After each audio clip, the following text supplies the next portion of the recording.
চট্টগ্রাম ইপিজেডে চিকিৎসা সরঞ্জাম তৈরির কারখানায় আগুন এখনও জ্বলছে। নিয়ন্ত্রণে ফায়ার সার্ভিসের ১৯ ইউনিটের পাশাপাশি সেনা ও নৌ সদস্যরাও কাজ করছে। শ্রমিক ও স্থানীয়দের অভিযোগ, ফায়ার সার্ভিস আসার আগেই আগুন নিয়ন্ত্রণের বাইরে চলে যায়। তবে সব শ্রমিককে সরিয়ে নেওয়া হয়েছে। ৮ তলা ভবনের অন্য তলায় গুদাম থাকায় আগুন নিয়ন্ত্রণ করা যাচ্ছে না বলে জানায় ফায়ার সার্ভিস। বৃহস্পতিবার দুপুর ২:৩০টার দিকে চট্টগ্রাম ইপিজেডের ৫ নম্বর রোডের অ্যাডামস ক্যাপ নামের কারখানায় আগুন লাগে। শুরুতে ৮ তলা ভবনের ৭ তলায় আগুন দেখতে পান স্থানীয়রা। শ্রমিকরা জানান, কারখানার ২টি ফ্লোরে মেডিকেলের অ্যাপ্রন সহ বিভিন্ন সরঞ্জাম তৈরি হতো, বাকি ফ্লোরগুলোতে ছিল গুদাম।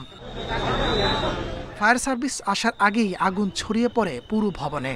2টা বাজে অল্প আগুন দেখছিলাম, অল্প দেখতেছি আপনার পুরো ফ্লোর হয়েছে। ফ্লোর থেকে এখন আস্তে আস্তে নিচে নামতেছে। ফায়ার সেফটির লোকের আসতে দেরি হয়ে গেছে। প্রথম আসছে ছোট গাড়ি আসছে, ওরা ঠিক মতো কাজ করতে পারে না, বেদায় আগুনটা ছড়িয়ে গেছে। নিয়ন্ত্রণ যদি ফার্স্ট থেকে আনা হতো তাহলে আবার আগে নিয়ন্ত্রণ আনা যেত, কিন্তু আগুন লাগার পর তারা নিয়ন্ত্রণ আনার চেষ্টা তখন ফুলভাবে করা হয় নাই।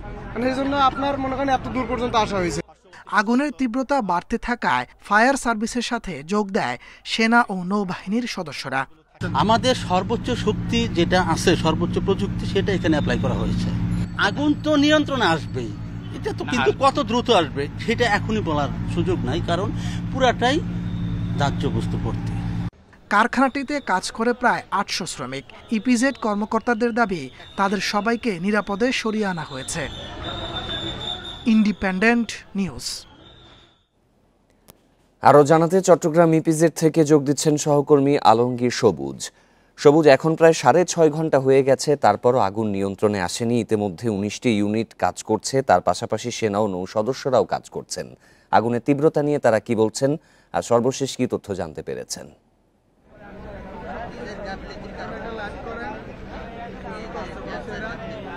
প্রায় ৭ ঘন্টা পার হতে চলেছে, কিন্তু আগুন তো নিয়ন্ত্রণ হয়নি, বরং আগুন বেড়েছে।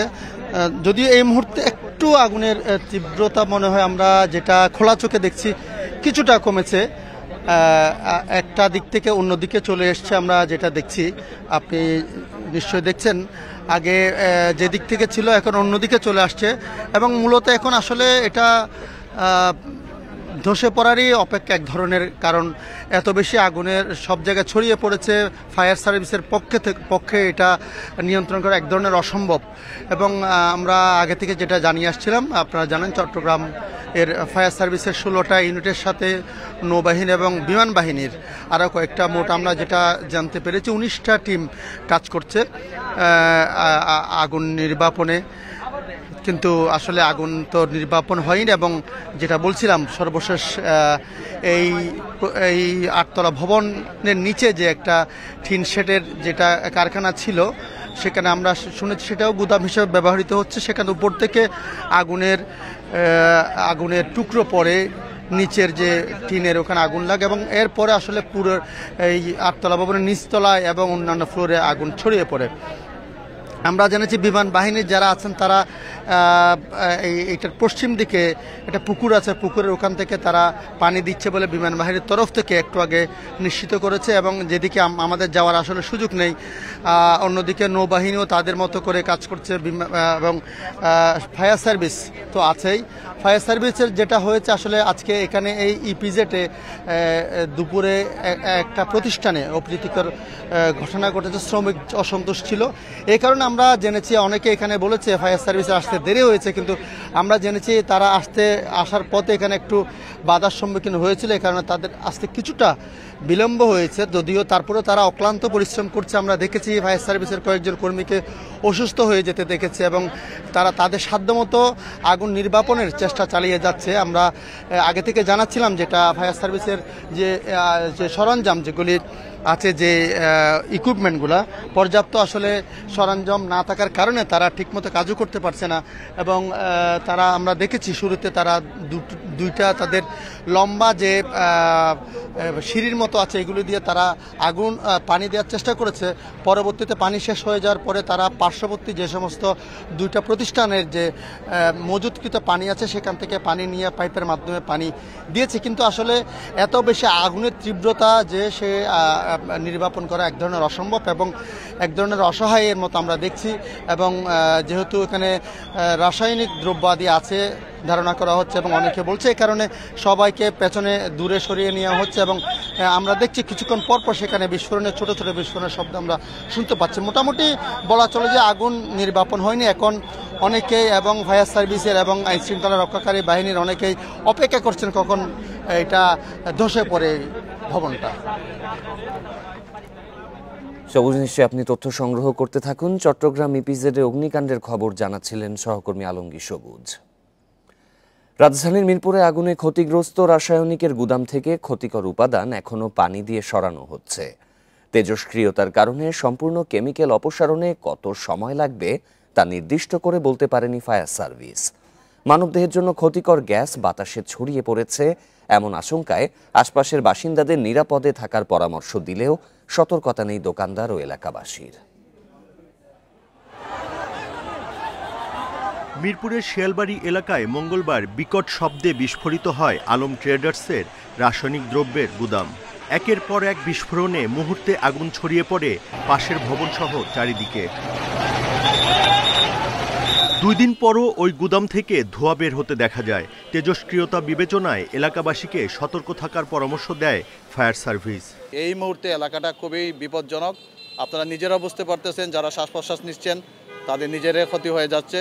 এলাকা যাতে আপনাদের মাধ্যমে এলাকার জনগণকে বোঝানোর চেষ্টা করতেছে আপনারা নিরাপদ স্থানে থাকুন, দূরত্ব নিয়ে থাকুন, যাতে এই এনভায়রনমেন্ট অর্থাৎ পরিবেশটা দূষিত হয়ে গেছে গিয়া এটা মানব দেহের জন্য খুবই ক্ষতিকর হবে। ঘটনাস্থলের আধা কিলোমিটারের মধ্যে সবাইকে মাস্ক পরাসহ সতর্ক থাকতে বলা হলেও সচেতনতা নেই এলাকাবাসীর। মাঝে মাঝে কাশি আসতেছে, আবার দেখা যাচ্ছে চোখ জ্বলে নেই, আমার এখনো নাকের ভিতরে একটু জ্বলছে। পরে মাস্কটা দিয়েছি তা আবার ঠিক হয়েছে। ওখানে তো যাওয়া যাচ্ছে না অনেক কেমিক্যালের গ্যাসের কারণে, এখানে থাকারও কষ্ট হইতেছে আমাদের। 3 দিন ধরে আমাদের ব্যবসা বাণিজ্য বন্ধ। ফায়ার সার্ভিস বলছে আধুনিক সরঞ্জাম থাকলেও রাসায়নিকের ভয়াবহতা বিবেচনায় বিষাক্ত ধোঁয়া নিয়ন্ত্রণে কাজ করতে হচ্ছে ধীরগতিতে। ব্লিচিং পাউডার, সোডা, সালফার এবং বিভিন্ন ধরনের অ্যাসিডের সংমিশ্রণে যে বিষাক্ত গ্যাস তৈরি হয়েছে তা মানবদেহের জন্য ক্ষতিকর হতে পারে। ফ্লাড আকারে পানি দিতে হবে, অর্থাৎ যার জন্য যেটা প্রযোজ্য দিতে হবে। আমরা বিশেষজ্ঞের মতামত নিচ্ছি, বুয়েটের স্যাররা আসছিলেন, বিশেষজ্ঞ স্যাররা আসছিলেন, তাদের মতামত নিচ্ছি। মতামত নিয়ে আমরা কার্যক্রম চলমান আছি।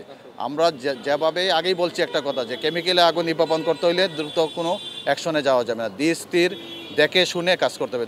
মঙ্গলবার আগুনে নিহত হন 16 গার্মেন্টস কর্মী। আর রাসায়নিকের গুদামে কোনো মরদেহ আছে কিনা তা নিশ্চিত নয় fire service. Buddhadeb Kundu, independent news, Dhaka. ছাত্র জনতাকে নির্বিচারে হত্যা ও মানবতা বিরোধী অপরাধের দায়ে শেখ হাসিনা ও সাবেক স্বরাষ্ট্রমন্ত্রী আসাদুজ্জামান খানের মৃত্যুদণ্ড চাইলেন চিফ প্রসিকিউটর।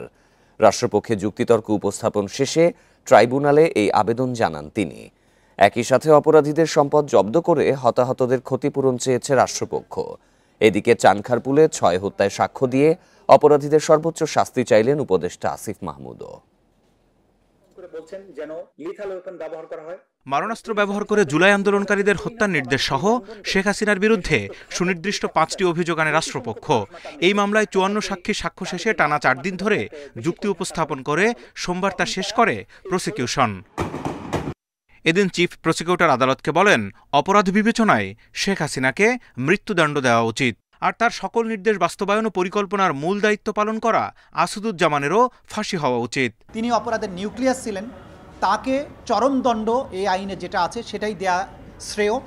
অন্তত যদি প্রত্যেকটি হত্যার দায়ে একবার করে মৃত্যুদণ্ড হয়, তাহলে 1400 মানুষকে হত্যার দায়ে অন্তত 1400 বার মৃত্যুদণ্ড হওয়া উচিত। কিন্তু যেহেতু হিউম্যানলি এটা পসিবল না, অন্তত তাকে যদি একবার চরমদণ্ড না দেওয়া হয়, এটা অবিচার করা হবে। নিরস্ত্র মানুষ হত্যায় পুলিশের বর্বরতার বর্ণনা দিয়ে চিফ প্রসিকিউটর আদালতকে জানান কিভাবে সে সময় সেনাবাহিনী ছাত্র জনতাকে রক্ষা করেছিল। মিরপুরে পুলিশ যখন ছাত্রদের গুলি করে মারছিল, মাঝখানে কিন্তু সেনাবাহিনী দাঁড়িয়ে তারা উল্টো পুলিশ বাহিনীর উপরে ফাঁকা গুলি বর্ষণ করে তাদের ডিসপার্স করেছেন। এদিন চাংখারপুলে 6 জনকে হত্যার ঘটনায় মানবতাবিরোধী অপরাধের মামলায় ট্রাইব্যুনালে সাক্ষ্য দিয়েছেন স্থানীয় সরকার উপদেষ্টা আসিফ মাহমুদ। সাক্ষ্য শেষে তাকে জেরা করেছে আসামিপক্ষের আইনজীবীরা। পরে ব্রিফিংয়ে আসিফ বলেন, কেবল জুলাই হত্যাকাণ্ড নয়, বিডিআর হত্যা ও হেফাজতের সমাবেশে হত্যাকাণ্ড সহ শেখ হাসিনার গত 15 বছরের সকল অপরাধের বিচার হতে হবে। শত শত মানুষকে গুম করে হত্যা করা হয়েছে, অনেককে আর ফিরে পাওয়া যায় নাই। আমরা আয়নাঘর প্রত্যক্ষ করেছি। সুতরাং এই প্রত্যেকটা ঘটনায় প্রত্যেকটা ভিকটিমের জন্য যদি আপনি একবার করে বিচার করতে যান, তাহলে এই বিচার হয়তো কিয়ামত পর্যন্ত শেষ হবে না। শেখ হাসিনা এবং যারা এর সাথে আরও যারা জড়িত ছিলেন সকলের দৃষ্টান্তমূলক শাস্তি চেয়েছে। শেখ হাসিনার মামলায় আসামিপক্ষের যুক্তিতর্ক উপস্থাপন শেষে রায়ের অপেক্ষায় থাকবে মামলাটি। Zahidul Bashar, independent news, Dhaka. July সনদের আইনি ভিত্তি দেয়া দরকার বলে মনে করেন ঐকমত্য কমিশনের সহ সভাপতি অধ্যাপক ডক্টর আলী রিয়াজ। সন্ধ্যায় জাতীয় সংসদ ভবনে এলডি হলে জুলাই জাতীয় সনদ 2025 স্বাক্ষর অনুষ্ঠানের প্রস্তুতি নিয়ে সংবাদ সম্মেলনে এসব কথা বলেন তিনি। জুলাই সনদের আইনি বিষয়ে সুপারিশ করার কথাও জানান তিনি আশা করেন শুক্রবার সব রাজনৈতিক দল জুলাই সনদে সই করবেন। এছাড়া যারা পরে স্বাক্ষর করতে চান তাদের জন্য সুযোগ থাকবে। তিনি আরও বলেন, সব রাজনৈতিক দল জুলাই জাতীয় সনদ বাস্তবায়নে কাজ করবে। এদিকে ঐকমত্য কমিশনের মেয়াদ 31 অক্টোবর পর্যন্ত বাড়িয়েছে সরকার। মেয়াদের মধ্যেই জুলাই সনদ বাস্তবায়নে কমিশন কাজ করবে বলেও জানান আলী রিয়াজ।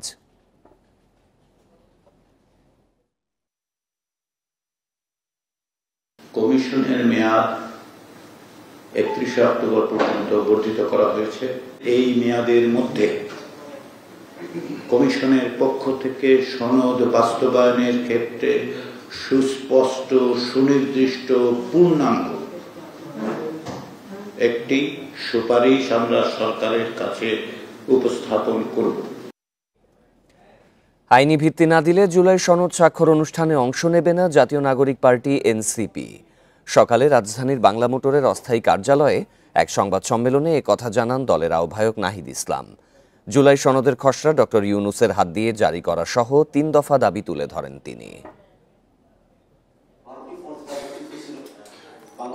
জুলাই সনদ সহ সার্বিক রাজনৈতিক পরিস্থিতি নিয়ে রাজধানীর দলীয় কার্যালয়ে সংবাদ সম্মেলন করে এনসিপি। উঠে আসে সনদের আইনি ভিত্তি, ফেব্রুয়ারির নির্বাচন, শাপলা প্রতীক সহ নানা বিষয়। অর্জন হিসেবেই আমরা এটাকে বিবেচনা করি। সংবাদ সম্মেলনে এনসিপির সদস্য সচিব আক্তার হোসেন বলেন, জুলাই সনদের আদেশ কিভাবে বাস্তবায়ন হবে সেটি আগে পরিষ্কার হওয়া প্রয়োজন, অন্যথায় জনগণ বিভ্রান্ত হবে। আমরা এমন অনেকগুলো প্রস্তাবের বিষয়ে আমরা পরিবর্তিত প্রস্তাবের সঙ্গে একমত হয়েছি, যাতে করে জুলাই সনদকে আমরা কার্যকরভাবে সকলের সম্মতির মধ্য দিয়ে বাস্তবায়ন করতে পারি। জুলাই সনদের অবশ্যই আইনি ভিত্তি প্রদান করতে হবে এবং সেই আইনি ভিত্তির মধ্য দিয়েই সামনে নির্বাচন অনুষ্ঠিত হতে হবে। এদিকে আইনি ভিত্তি না দিলে জুলাই সনদের স্বাক্ষর অনুষ্ঠানে এনসিপি অংশ নেবে না বলে জানান দলের আহ্বায়ক নাহিদ ইসলাম। এই সনদ বাস্তবায়নের বিষয়টি পরিষ্কার করার দাবি জানান তিনি। বলেন, কোনো রাজনৈতিক দল এতে স্বাক্ষর করলে জনগণের কাছে জবাবদিহিতা করতে হবে। আমরা আরেকটা এরকম ঘটনার সাক্ষী হতে চাই না যেটার আসলে কোনো মিনিং নাই। আমরা ওই আইনি ভিত্তি ছাড়া এবং অর্ডারের ব্যাপারে নিশ্চয়তা ছাড়া আমরা যদি সনদে স্বাক্ষর করি সেটা মূল্যহীন হবে এবং পরবর্তীতে সরকার অর্ডার আসলে কিসের প্রেক্ষিতে দিবে, কি টেক্সট সেখানে থাকবে সেই নিশ্চয়তা আমরা পাচ্ছি না। ফলে আমাদের সদস্য সচিব যেমনটা বললেন যে আমরা সেই বিষয়টা নিশ্চিত না হওয়া পর্যন্ত আমরা জুলাই সনদে স্বাক্ষরের যেই অনুষ্ঠান বা যেই আয়োজনটা চলতেছে সেখানে আমরা নিজেরা অংশীদার হব না। নির্বাচনকে সামনে রেখে এনসিপি চলতি মাসেই প্রার্থী ঘোষণা ও প্রচার শুরু করবে বলে জানান নাহিদ ইসলাম। তবে শাপলা প্রতীকের বিষয়ে কোনো ছাড় দিতে চান না তারা। নির্বাচন কমিশন তার নিরপেক্ষতা আফসানা আফরোজ জুই, ইন্ডিপেন্ডেন্ট নিউজ, ঢাকা। এবার থাকছে ত্রয়োদশ সংসদ নির্বাচন ঘিরে আমাদের বিশেষ আয়োজন গণতন্ত্রের যাত্রা।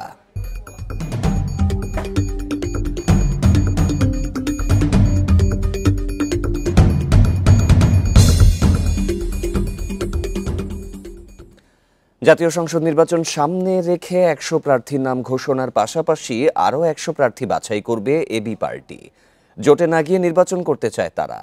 তবে নতুন নিবন্ধন পাওয়া এই দলকে রাজনীতির মাঠে ভালোভাবে টিকে থাকতে হলে দীর্ঘমেয়াদী পরিকল্পনার পরামর্শ দিচ্ছেন বিশ্লেষকরা। 2 মে 2020 সাল সাম্য, মানবিক মর্যাদা ও সামাজিক সুবিচার এই 3 মূলনীতির ভিত্তিতে অধিকার ভিত্তিক কল্যাণ রাষ্ট্র প্রতিষ্ঠার লক্ষ্য নিয়ে যাত্রা শুরু করে আমার বাংলাদেশ এবি পার্টি। 2024 সালের আগস্টে নিবন্ধন পায় দলটি। ত্রয়োদশ সংসদ নির্বাচনে ভোটের মাঠে নিজেদের অবস্থান তৈরিতে এরই মধ্যে দেশ জুড়ে তৎপরতা চালাচ্ছে এবি পার্টি। রাজধানীসহ দেশের বিভিন্ন জায়গায় শতাধিক প্রার্থীর প্রাথমিক খসড়া তালিকা তৈরি করেছে দলটি। চলছে প্রচারণাও। নতুন দল এবং নতুনভাবে রেজিস্টার্ড হয়েছি আমরা, নতুন মার্কা পেয়েছি আমরা চাচ্ছি যে সর্বোচ্চ যত আসনে পারি আমরা আমাদের প্রার্থী দেওয়ার চেষ্টা করব।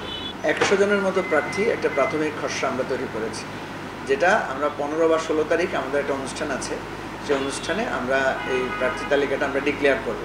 বড় রাজনৈতিক দলগুলোর প্রতিপক্ষ হিসেবে নিজেদের দাঁড় করানো বা ভোটের মাঠে প্রভাব বিস্তার করতে হলে এবি পার্টির মতো নতুন দলকে দীর্ঘমেয়াদী আদর্শ ভিত্তিক রাজনীতি ও জনকল্যাণে গুরুত্বপূর্ণ ভূমিকা রাখার পরামর্শ বিশ্লেষকদের।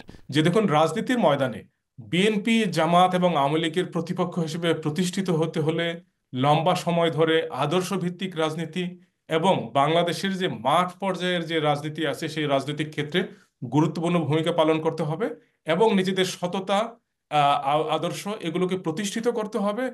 রাষ্ট্র মেরামতের ব্রত নিয়ে নাগরিকের অধিকার প্রতিষ্ঠা, দেশের স্বার্থে জাতীয় ঐক্যমত তৈরি সহ আগামীর রাজনীতিতে বড় ভূমিকা রাখতে চায় এবি পার্টি।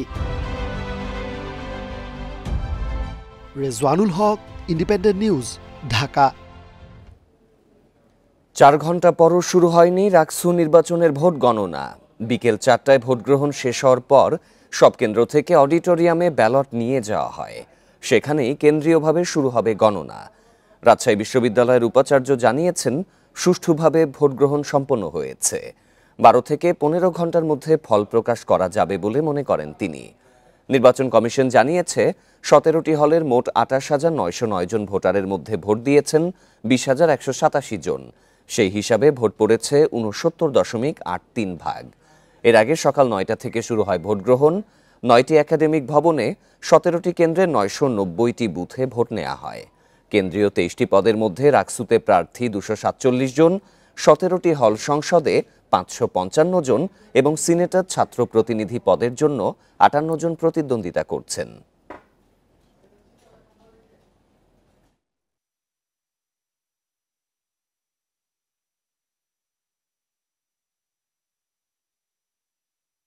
উৎসবমুখর পরিবেশ ছিল এবং তারা নির্ভয়ে নির্দ্বিধায় তাদের মতামত তারা ব্যালটের মাধ্যমে প্রকাশ করেছে এবং এর ফলে আমার মনে হয় যে রাজশাহী বিশ্ববিদ্যালয়ে নতুন করে গণতান্ত্রিক মূল্যবোধ চর্চার একটা সুযোগ তৈরি হলো আর কি। রাকসু নির্বাচনের ভোট গণনার বিষয়ে আরও জানাতে রাজশাহী বিশ্ববিদ্যালয় থেকে যোগ দিচ্ছেন সহকর্মী মাহফুজার রহমান মিলন। উপাচার্য তো বলেছেন 12 থেকে 15 ঘন্টার মধ্যে ফল প্রকাশ হবে, তো কেন্দ্রীয়ভাবে যে গণনা কার্যক্রম সেটি শুরু হতে কতক্ষণ লাগতে পারে?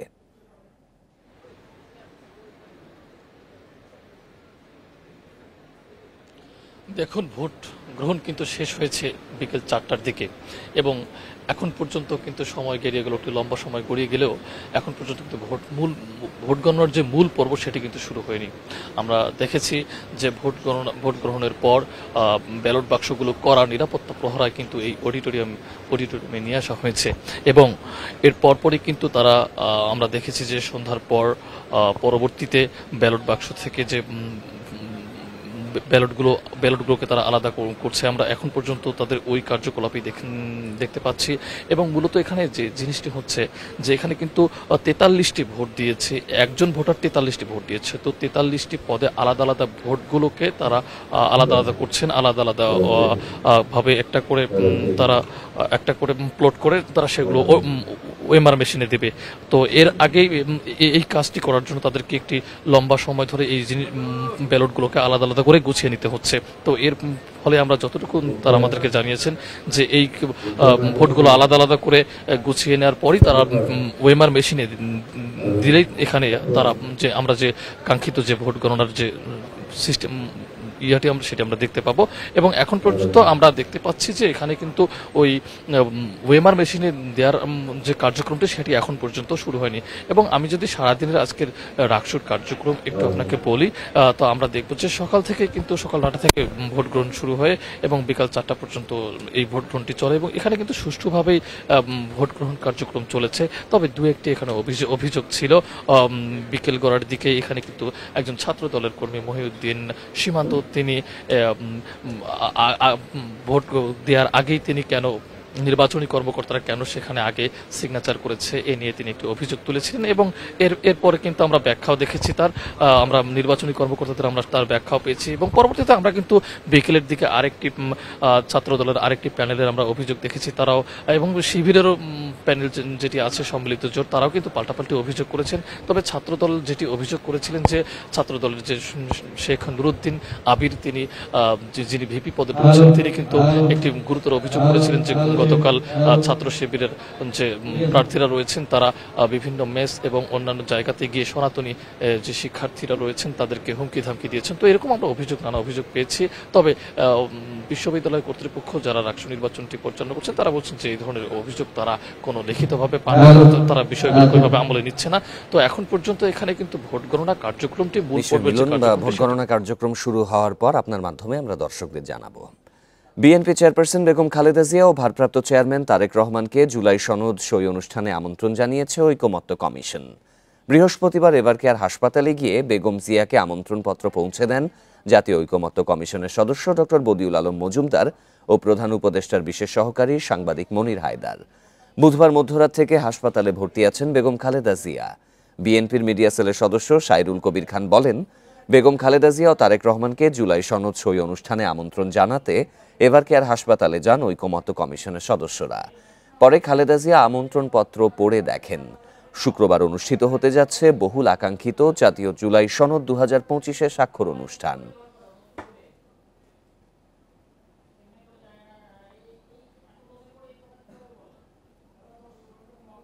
সাবেক মন্ত্রী সাবের হোসেন চৌধুরীর বিরুদ্ধে জ্ঞাত আয় বহির্ভূত সম্পদ অর্জন ও মানি লন্ডারিংয়ের অভিযোগে একটি মামলা করেছে দুদক।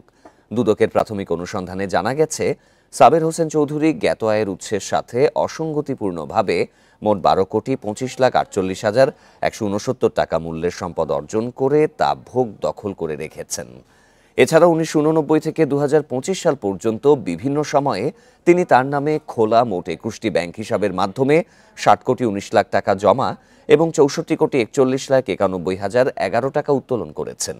এই 124,61,54,252 টাকার লেনদেনকে দুদক সন্দেহজনক ও অস্বাভাবিক হিসেবে চিহ্নিত করেছে।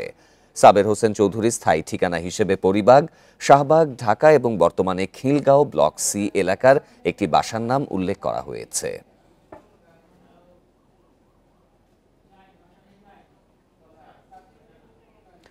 যমুনা অভিমুখে লং মার্চ স্থগিত করে শুক্রবার দুপুর থেকে আমরণ অনশনের ঘোষণা দিয়েছেন এমপিওভুক্ত শিক্ষকরা। দাবি আদায় না হলে রোববার থেকে শিক্ষা প্রতিষ্ঠানে পাঠদান বন্ধ রাখার ঘোষণা দিয়েছেন তারা। এদিকে 25 অক্টোবর পর্যন্ত আন্দোলন স্থগিত করেছে শিক্ষক কর্মচারী ঐক্য পরিষদ। কেন্দ্রীয় শহীদ মিনারে বৃহস্পতিবার সকাল থেকেই জড়ো হন হাজার হাজার শিক্ষক, দিতে থাকেন নানা স্লোগান। শিক্ষা জাতীয়করণ প্রত্যাশী জোট যখন শহীদ মিনারে অবস্থান নেন, তখন শিক্ষক কর্মচারী ঐক্য পরিষদের নেতারা সংবাদ সম্মেলন করেন প্রেস ক্লাবে। দাবি আদায়ে 25 অক্টোবর পর্যন্ত সময় বেঁধে দেন তারা। দাবি না মানলে 28 অক্টোবর থেকে লাগাতার আন্দোলনের হুঁশিয়ারি তাদের। এবং সরকারের সাথে আমাদের চাপ সৃষ্টি থাকবে 25-এর মধ্যে আমাদের দাবি পূরণ করা, এবং আমরা কি করতে চাচ্ছি সেটার পূর্বাভাস আপনাদেরকে আমরা দিয়ে দিব, এবং আমরা 28 তারিখ থেকে তখন সেই কঠোর কর্মসূচিগুলিতে যাব। 20% বাড়ি ভাড়া এবং 1500 টাকা চিকিৎসা ভাতা সহ বিভিন্ন দাবিতে অনড় শিক্ষকরা। 1 নম্বরে আমাদের বাড়ি ভাড়া হবে 20% এবং আমাদের উৎসব বসা হবে 75% এবং আমাদের চিকিৎসা ভাতা হবে 1,500 টাকা। শিক্ষক সমাজ জেগে উঠছে, পুলিশ দিয়ে নির্যাতন করে শিক্ষক সমাজকে দাবিয়ে রাখা যাবে না। দুপুরে শিক্ষা জাতীয়করণ প্রত্যাশী জোটের নেতারা সচিবালয়ে শিক্ষা উপদেষ্টার সঙ্গে আলোচনায় বসেন। বৈঠকে 5% বাড়ি ভাড়ার প্রস্তাব প্রত্যাখ্যান করেন নেতারা। আলোচনা ভেস্তে গেলে ঘোষণা দেন যমুনা অভিমুখে লং মার্চের। পরে লং মার্চ স্থগিত করে রোববার থেকে শিক্ষা প্রতিষ্ঠান বন্ধের কর্মসূচি ঘোষণা করা হয়।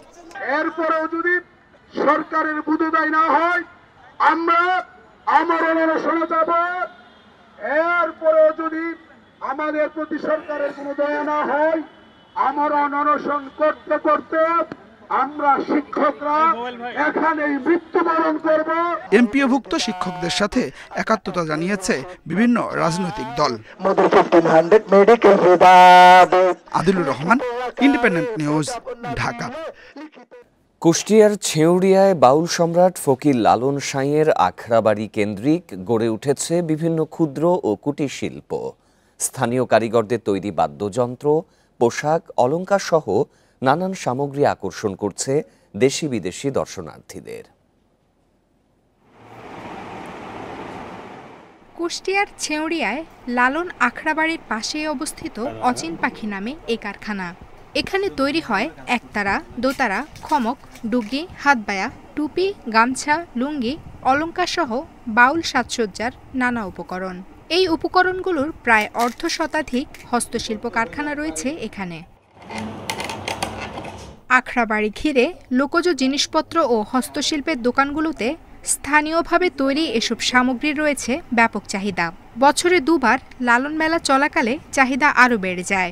এসব সামগ্রী কেনেন দেশ বিদেশ থেকে আসা দর্শনার্থীরা। লালন সঙ্গীতের জন্য যা প্রয়োজন, যে যন্ত্রগুলি দরকার সেগুলি এখানে খুব ভালো মানের পাওয়া যায়। খমক আছে, হাতবায়া আছে, একতারা আছে, ডুগি আছে, মানে আরো বিভিন্ন জিনিস আছে। লোকের হাতে আমার তো ইচ্ছা আছে যে বাংলাদেশে সব মানুষের হাতে একতারা ধরাই দেব, তাতে আমি বেশি খুশি হব। পৃষ্ঠপোষকতা পেলে এই ক্ষুদ্র শিল্পগুলো দেশের কুটির শিল্পের বিশাল বাজার হতে পারে বলে মনে করেন সংশ্লিষ্টরা। মুনাফা বলেন বা প্রফিট বলেন, যেটা করি বা করব, সেটা আমাদের থেকেও অধিকাংশটা সাধুগুরু, প্রান্তিক শ্রেণীর মানুষ এবং প্রকৃতির কাজে হচ্ছে ব্যবহার করা হয়। আমরা চাই যে আমাদের কুটির শিল্পের প্রতি সরকারের একটা বিশেষ দৃষ্টি দেওয়া দরকার, কারণ এটা আগাইলে পরে আমাদের আমরা দেশকে উপস্থাপন করতে পারবো। ঐতিহাসিক এই স্থানের অর্থনৈতিক বিকাশে হস্তশিল্পকে বিশেষভাবে এগিয়ে নেয়ার গুরুত্ব দেখছেন গবেষকরা। এখানে যেন একটা হস্তশিল্পের একটা পাশাপাশি একটা হস্তশিল্পের একটা এলাকা গড়ে উঠে, যারা ঘরে বসে হাতের কাজ, ছোট ক্রাফট কাজ করতে পারে এবং অর্থনৈতিকভাবে যেন তারা এটাকে একটা অংশগ্রহণ করতে পারে, তাদের আর্থিক উন্নতি করতে পারে। সবার চাওয়া সংস্কৃতি বিকাশের পাশাপাশি ক্ষুদ্র কুটির শিল্পের এলাকা হিসেবে গড়ে উঠুক লালনের ধাম। Independent news. এই ছিল বিরতিহীন রাত ৯টায় বাংলাদেশে। সব খবরের বিস্তারিত জানতে চোখ রাখুন ফেসবুক, ইউটিউব এবং এক্সে। আমন্ত্রণ আমাদের পরের আয়োজনে।